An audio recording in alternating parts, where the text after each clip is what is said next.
Vous avez lu la première édition de mon livre sur le bilinguisme et vous vous demandez qu'est-ce qui différencie la première édition de la deuxième, parue pratiquement 10 ans plus tard.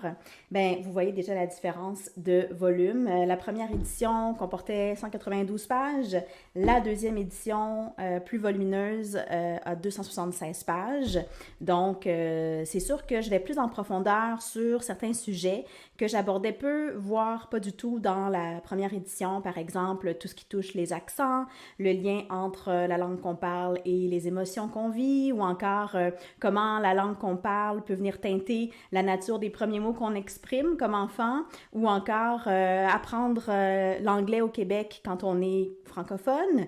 ou les modèles de francisation dans les différents milieux scolaires au Québec. Donc, j'aborde tous ces sujets-là et c'est vraiment la deuxième édition, je vous dirais que c'est le fruit de toutes les heures de lecture que j'ai investies dans les plus récentes études sur le sujet qui ont été réalisées sur le sujet du bilinguisme chez les enfants, l'apprentissage de plusieurs langues en bas âge.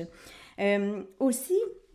je suis toujours étonnée de constater à quel point la portion de mon livre, de la première édition, dont on me parle le plus encore aujourd'hui, c'est le prologue. Le prologue, en fait, ce que j'y raconte sans vendre de punch, c'est une tranche de vie bien personnelle, très intime, quelque chose que j'ai vécu et qui a été, je vous dirais, l'étincelle ou l'élément déclencheur qui m'a amené à vouloir écrire mon premier livre sur le sujet aux éditions du CHU Sainte-Justine. Il y a énormément de lecteurs et lectrices qui se sont reconnus dans ce que j'y décrivais, qui ont vécu une expérience similaire à la mienne et puis qui veulent à tout prix éviter que ça se produise chez leurs enfants, donc dans le futur. Alors, dans la deuxième édition de mon livre, en plus du prologue, j'ai ajouté un épilogue, chose qui n'était pas dans la première édition. Donc, dans l'épilogue, encore une fois, sans vendre de punch, je dévoile en fait la continuité de ce que je racontais dans le tout début